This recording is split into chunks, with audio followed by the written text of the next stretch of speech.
대추를 실제적으로 어떻게 먹어야 되는지에 대해서 설명을 드리겠습니다. 제가 강의한 내용에서 대추에 대한 속담이 있었어요. 대추 3알 먹으면 죽어가는 사람도 살아난다라는 속담이 있었어요. 저는 어렸을 때부터 이 대추가 우리에게 엄청 좋은 식품이라는 것을 알고 있었어요. 저희 부모님도 대추를 흔히 어떤 분들에게 드시라고 했냐면 잠을 잘 못 주무시는 분들, 신경 안정제로 정말 최고예요. 그 다음에 손발이 차가운 분들, 피가 부족한 분들, 딱 이 세 부류는 지금도 기억이 나요. 저희 아버지께서 어떤 분 상담을 하시는데 이분이 잠도 못 주무시고 혈액도 부족하고 그 다음에 또 손발도 차니까 대추를 매일 드시라고. 그래서 한 달, 2달 이렇게 드시다가 나중에 이분이 다 회복되신 거예요. 신기하게. 병원 가서 검사해봤더니 혈액이 충분해진 거예요. 이런 놀라운 효능들을 경험할 수 있는데, 제가 저번 시간에는 대추의 효능들에 대해서 말씀을 드렸습니다. 어떤 분이 어떻게 먹으면 좋은지를 제가 또 간단하게 이야기를 해드릴 텐데요. 가장 중요한 게 세 부류, 그러니까 잠이 잘 안 오는 분들과 피가 부족한 분들, 그 다음에 손발이 차가운 분들, 이 분들은 무조건 드시면 좋을 것 같아요. 만약에 그게 내가 해당되지 않아도 내 주변 사람들도 있을 것이고, 혹은 또 대부분 질병에 걸리면 한결같이 오는 증상 중에 하나가 손발이 차거나 잠을 잘 못 자거나 소화가 안 되거나 또 뭐가 있어요? 아까 피가 부족하거나 이런 현상들이 있어요. 그래서 사람들이 착각을 합니다. 원장님, 저는요 손발이 차가운데 운동을 많이 안 해서 차가운가 봐요. 안 그래요. 운동 부족해서 차가운 경우보다 손발이 차가운 게 언제가 더 많냐면 혈액이 부족할 때 더 차가워요. 이 말은 뭐냐면 미네랄 부족, 나트륨 부족, 소금 부족 이런 것들, 그러니까 이런 것들이 부족하면 손발이 더 차갑기도 합니다. 특히 이 대추를 어떻게 먹으면 좋을까? 우리가 보통 생대추를 먹는 것은 한계가 있어요. 대추를 한번 사보신 적 있나요? 저는 대추 잘 아는 사장님이 잘 보내주세요. 가끔 이렇게 이만한 대추, 정말 대추 크기가 제 주먹보다는 작아요. 주먹으로 3개를 못 집어요. 하나나 2개 정도 꽉 차요. 아이들이 딱 1개밖에 못 집어요. 그 정도 큰 대추가 있어요. 사과 대추라고 들어보셨죠? 그 대추 농사를 지으셔서 가끔 보내주시는데 아껴서 천천히 먹으려고 해놓으면 금방 썩어요. 그래서 대추는 오랫동안 보관하기는 좀 힘들어요. 그래서 선조들은 이 대추를 건조를 시켜서 쪼글쪼글하게 만들어가지고 보관을 합니다. 그래서 우리가 대추를 생으로 먹는 것도 되게 좋아요. 생으로 먹는 것도 좋고, 하지만 대추를 조금 더 우리가 양리적인 효과를 위해서는 생으로 먹는 것도 좋지만 익힌 대추들, 마른 대추들을 잘 활용하시면 좋은데, 2가지 방식이 있습니다. 하나는 대추탕을 끓여 먹는 거예요. 대추탕. 또 한 가지는 대추차를 먹는 겁니다. 이 2가지 형태를 드시는 거 추천드려요. 적혈구 생성에 정말 큰 도움이 돼요. 꾸준히 먹었을 때. 그 다음에 잠이 안 오는 분들, 특히 잠이 안 온다는 말은 몸이 약할 때 안 와, 사실은요. 몸이 약한 분들, 특히 몸이 약하다기보다는 신경이 약한 분들, 그러면 잠이 안 오거나 신경이 약한 분들은 대추 드시는 게 좋고요. 그리고 몸이 찬 분들도 역시 좋아요. 그리고 이제 소화가 잘 됩니다. 이 대추를 말리잖아요. 말리면 대추 안에 있는 물질 중에서 증가하는 게 있어요. 폴리페놀이 증가해요. 실제로 폴리페놀이 증가합니다. 그래서 이 폴리페놀 성분들이 대추를 말리면서 햇빛을 보거나 아니면 이 말라지면서 이제 증가하는데, 마른 대추를 보통 우리가 그냥 씹어서 먹을 수도 있어요. 하지만 우리가 탕을 하거나 이제 차를 만들면 효과가 좀 더 극대화될 수 있습니다. 어떤 영양 성분들이 사실 흡수되기에 더 적합한 상태로 될 수 있어요. 그래서 영양탕을 만들 때는 대추만 넣어서 만드는 경우도 있어요. 대추만을 가지고. 그래서 저는 이것을 영양탕이라고도 이름을 지었어요. 뭐 다른 것들과 같이 합쳐서 만들 수도 있지만 대추만을 가지고. 자, 예전에 제가 8년 전인가? 8, 9년 전에 진짜 몸이 허약하고 안 좋은 분이 오셨는데, 그때 그분에게 한 2주 이상을 이 대추탕을 드린 적이 있었어요. 이제 주방에서 대추를 삶아가지고, 대추 씨앗 있죠. 씨앗을 씹으면은 아프니까 이 치아가, 이것을 이제 소쿠리에다 놓고 이게 삶은 대추를 이렇게 막 비비면은, 대추 체에 놓고 비비면은 씨앗은 안 나가고 나머지 물줄만 다 나가요. 껍질까지 같이 나갈 수 있을 때, 약간 씨앗만 나가지 않는 구멍에 해버리면, 그러면 그것을 이제 내용물이 나오잖아요. 그것을 다시 끓여가지고 한 반 공기나 3분의 1 공기, 너무 달고 하니까 3분의 1 공기 들여서 저녁 식사 대신에, 과일 대신에 매일 드시겠어요? 어떤 일이 일어났을까 봤더니 나중에 몸이 따뜻해진 거예요. 잠이 잘 오고 몸이 건강해졌어요. 이런 부분들이 되게 많습니다. 그래서 씨앗만 빼고 수조로 드시면 영양, 수면, 회복, 면역, 식욕 촉진까지. 그래서 정말 식사를 잘 못하는 분들은 저는 무조건 대추탕을 드시라고요. 입맛이 너무 없어요. 그러면 이제 사실은 입맛이 없으면 더 깔아지고 더 계속해서 반복되잖아요. 그럼 이 대추탕을 계속 드시면 굉장히 좋은 식품이 될 수 있다라고 볼 수 있습니다. 하는 방법은 한 20알 정도에서 30알 더 많이 하셔도 돼요. 자주 드시면 되니까 많이 이제 가족이 많거나 내가 많이 드실 때는 더 많이 해도 되는데 한 20알 정도에서 30알 정도를 잘 씻어서 물 1리터를 끓이는데 물이 절반쯤 줄어들 때까지 끓여주고 이제 마시면 돼요. 이렇게 해서 마셔주면 또 대추차가 될 수 있고요. 대추를 물을 넣고 푹 삶아요. 아예 호박이나 뭐 삶는 것처럼. 그러면 한 이만큼을 그냥 삶아요. 한 봉지를 삶은 다음에 뜨거울 때 씨앗을 바르면 훨씬 잘 발라져요. 그렇게 해놨다가 밀봉을 시켜놓고 아니 먹을 만큼 이렇게 덜어놓으셔도 되고요. 밀봉을 시켜놓고 먹을 때마다 좀씩 꺼내 드셔도 되고 아니면 적당량을 여러분들이 소분해 놓으시는 것도 괜찮아요. 그리고 저녁 식사 때 보양식으로 드시면 정말 좋습니다. 종이컵을 한 컵 정도까지는 괜찮은데 이게 너무 진하다고 느끼는 분들이 있어요. 반 컵 정도 괜찮아요. 종이컵 반 컵에서 한 컵 사이 괜찮습니다. 보통 내가 그냥 집에서 대추를 아까 20알 정도를 끓여가지고 물 1리터를 끓이는데 물이 절반까지 줄을 때까지 끓여준 다음에 거기서 우려나온 물을 마시면 되거든요. 마시면 되는데 그때 이제 하얀 거품이 나올 거예요. 해보시면. 해보니까 하얀 거품이 나오더라고. 이때 하얀 거품이 농약 성분 아니고요. 사포닌입니다. 사포닌. 그래서 아무 걱정 안 하셔도 돼요. 그 사포닌 덩어리는 굉장히 좋습니다.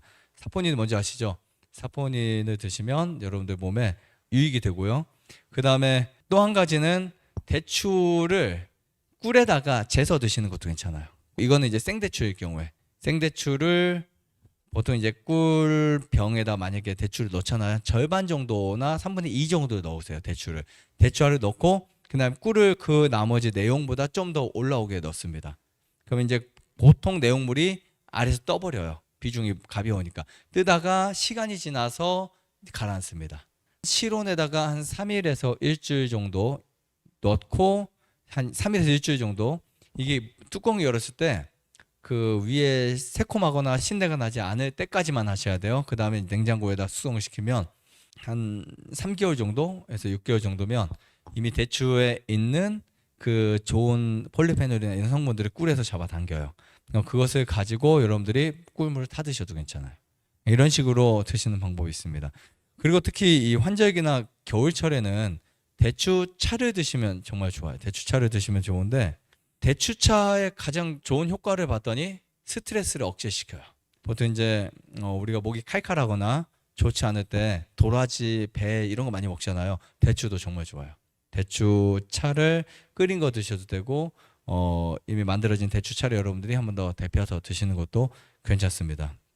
물론 설탕이 들어있는 대추차는 절대 안 돼요. 대추차 100%여야 돼요. 설탕이 들어가거나 감미료나 아니면 다른 당분들이 들어있는 것들은 우리 몸을 더 망칠 수 있으니까 당분이 들어있지 않은 순수한 그 대추로 만들어진 차만이어야 합니다. 그리고 이제 우리가 대추차를 먹게 되면 따뜻하게 해서 끓여 먹잖아요. 차 좋아하시잖아요. 한국 사람들 그죠? 차를 드시면 너무 뜨거운 거를 많이 마시지 마시고요. 식도가 손상 입을 수 있으니까 최대한 식혀서 천천히 드시면 좋아요. 근데 이 대추차를 드시게 되면 수분 공급이 되게 잘 돼요. 수분 공급이 잘 되고 여러분들의 이 상기도 쪽을 촉촉하게 만들어줘요. 그래서 바이러스나 면역으로부터 몸을 지켜줄 수 있습니다. 보통 이제 대추를 말리는 과정에서 우리 몸이 따뜻해질 수 있는 성분들이 나옵니다. 그러면 이제 대추를 말려서 차를 끓여 드시게 되면 이제 몸이 따뜻해지고 대사가 촉진될 수 있어요. 그래서 보통 이제 구토 증상이 많거나 수족 냉증이 있는 분들 이런 분들에게 굉장히 큰 도움이 되고요. 그 다음에 대추의 특유의 당분 있죠. 천연당 대추의 당분들은 기력 회복에 도움을 주고 신경 안정 그리고 긴장을 풀어주고 흥분을 가르쳐 줍니다. 그래서 이것을 신경 안정제라고 표현할 수도 있어요. 불면증 약이라고 표현할 수 있는데 물론 우리가 먹는 약과는 다르죠. 내성이었고 약과는 다르지만 그런 효능들을 우리 몸에 줍니다. 그리고 음주를 하게 되면 간이 손상되잖아요. 그죠? 그래서 보통 이제 그것을 해독하기 위해서 뭐 여러 가지 숙취제를 먹고 하는데 그 중에 가장 좋은 것 중에 한 가지가 바로 대추차예요. 왜냐하면 이 대추차에는 아미노산이 풍부합니다. 그래서 간 기능 개선에 또는 이제 해독에 아주 좋은 역할을 하고 있습니다. 제가 사과에 몇 배 비타민이 들어있다 그랬죠? 17배, 14배 이렇게 많이 들어있어요.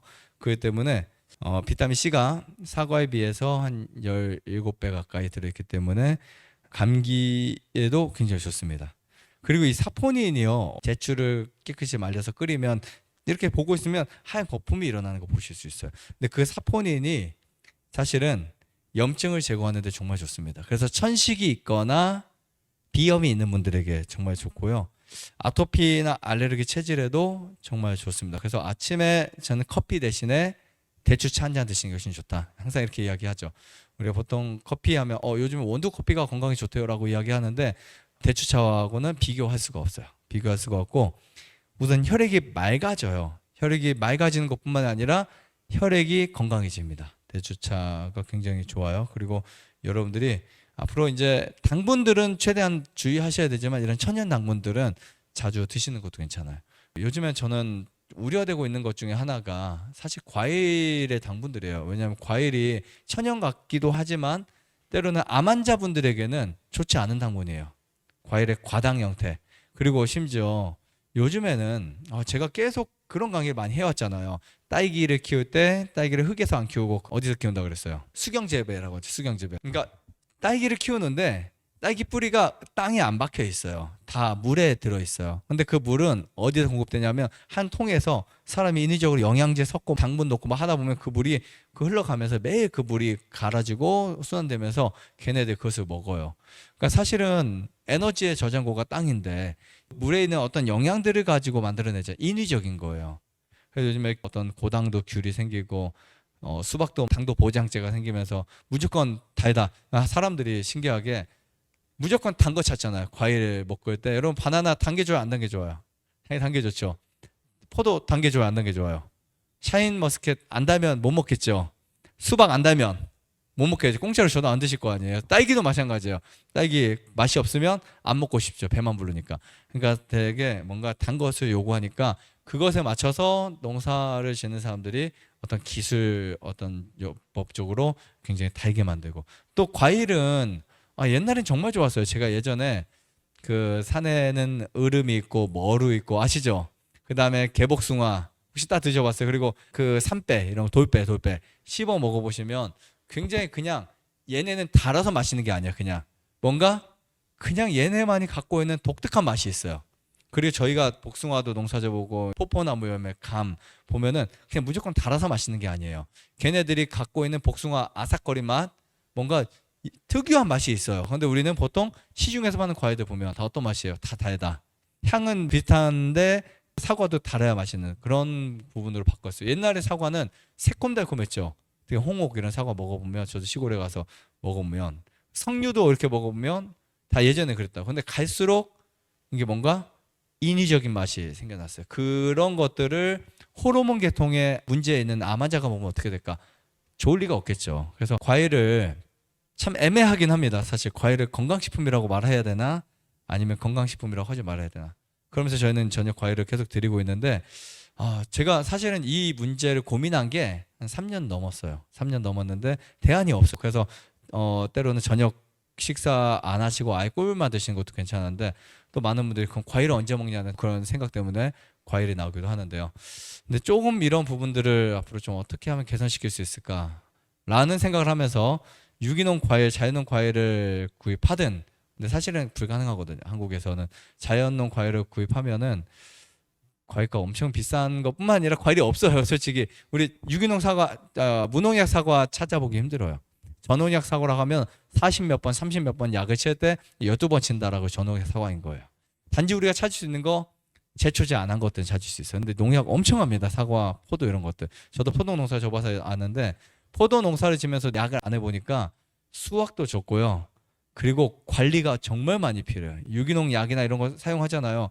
훨씬 손이 많이 가요. 그래서 이런 문제들이 참 많다라고 하는 부분들이 있고 과일이 나오는 철에는 여러분들이 좋은 과일을 드시는 거 괜찮아요. 그리고 달지 않은 과일들을 좀 선택해서 드시는 것도 괜찮고, 토마토나 이런 것들 많지 않습니다.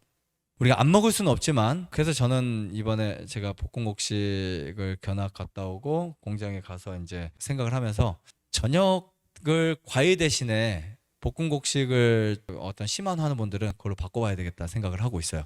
제가 해봤거든요. 하니까 오히려 몸이 차가워지진 않아요.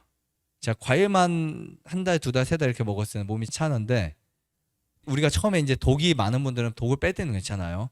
근데 이제 시간이 지나면서 이제 몸이 약하거나 그런 분들은 과일보다는 볶음곡식을 한 주먹 정도 드시는 게 더 나을 것 같기도 하고, 그 다음에 또 이번 1월부터는 저희가 개별 프로그램을 좀 더 집중해서 하려고 하거든요. 그래서 어떤 분들은 과일 드실 수 있고, 어떤 분들은 꿀물만 드시는 경우도 있고, 어떤 분들은 안 드시는 분들도 계실 거고, 소금물만, 또 어떤 분들은 또 볶음국식을 드시는 분들도 계실 거예요. 그래서 이제 앞으로 상담을 하실 때 그런 부분들도, 저녁에 내가 소변을 많이 보러 간다, 그런 분들은 과일을 좀 끊을 수도 있고요. 뭔가 몸에 이 나트륨이 많거나 그 독소들이 많거나 하는 분들은 과일을 충분히 드실 수 있을 것이고, 이렇게 해서 좀 뭔가 바꿔보려고 노력하고 있습니다. 그러니까 여러분들도 좀 이런 부분에 대해서 좀 같이 협조를 해주시면 좋을 것 같고요. 그 다음 집에 가셔서도 이제는 내 몸을 내가 스스로 처방할 줄 알아야 되거든요. 그런 부분들을 위해서 1월부터는 저희가 좀 프로그램을 특별하게, 물론 뭐 달라지는 건 크게 없을 수 있지만 조금 더 제가 관심을 써서 그렇게 해드릴 생각입니다.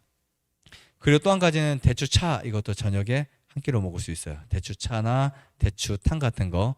그래서 이런 부분들을 좀 한번 하려고 합니다. 여러분들도 뭔가 내 몸에 어떤 문제가 있다면 그 문제를 해결할 수 있는 방법을 찾아야 되고, 최선의 어떤 방법이 아니라면 차선의 방법을 찾을 줄도 알아야 됩니다. 그래서 과일 식사라고 하는 이 부분이 너무 여러분들이 비타민이나 뭐 과일에 들어있는 효소나 이런 거 걱정 안 하셔도 되는 게, 야채에도 다 있고요. 그 다음에 정 부족하면 꿀에도 들어있어요. 꿀이나 화분이나 이런 것들 대처할 수 있는 게 되게 많습니다. 영양학적으로 굉장히 고민하면서 짜보니까, 사실 우리 몸이 36.5도 체온을 갖고 있잖아요. 근데 사실은 사람의 몸이 언제 차가워지는지를 봤더니, 우리 몸이 산성식품을 많이 먹어도 차가워지고요, 또 우리 몸이 과일을 많이 먹어도 차가워질 수 있어요. 이런 부분들을 좀 바꿔서 좀 하려고 합니다. 그 다음에 또 한 가지는 이제 그 볶음국식을 먹을 때 소금을 같이 드시는 거 좋아요. 소금을 같이 드시는 거. 제가 볶음국식에 대한 강의 나중에 또 한번 하겠지만, 어쨌든 혹시 이제 저녁에 볶음국식이 제공되는 분들은 나중에 소금을 같이 드시는 것도 좋고요. 그 다음에 만약에 내가 소화력이 너무 약하다, 그런 분들은 차라리 꿀물만 드시는 게 훨씬 좋을 수도 있어요. 근데 몸이 너무 빠지거나 살이 빠지거나 에너지가 부족한 분들, 그런 분들은 볶음곡식을 잠자기 한 3시간 전에 드시면 굉장히 빨리 소화될 수 있어요. 사실은 과일은 한 30분이면 소화가 되거든요. 하지만 볶음곡식 같은 경우는 한 2시간 정도, 1시간 반에 2시간 정도 걸리니까. 근데 만약에 여기에 견과류 넣어서 드시거나 삶은 채소들 뭐 이런 거 같이 드시면 좀 더 오래 갈 수 있어요. 단백질이 많아지거나 하면. 근데 보통 볶음국식 같은 경우는 탄소화됐기 때문에 소화가 굉장히 좋아요. 빨라요. 우리가 보통 탄소화된 식품들, 크래커라든지 아니면은 또 그 누룽지 같은 거, 이런 것들은 소화가 빨리 되는데, 근데 이제 크래커 같은 경우는 또 많이 먹으면 영양이 너무 많다 보니까 소화가 또 잘 안 될 수 있어요. 그래서 이런 부분들 좀 생각하시면 좋을 것 같습니다. 좋아요, 구독. 안에다가 눌러주세요. 눌러주세요.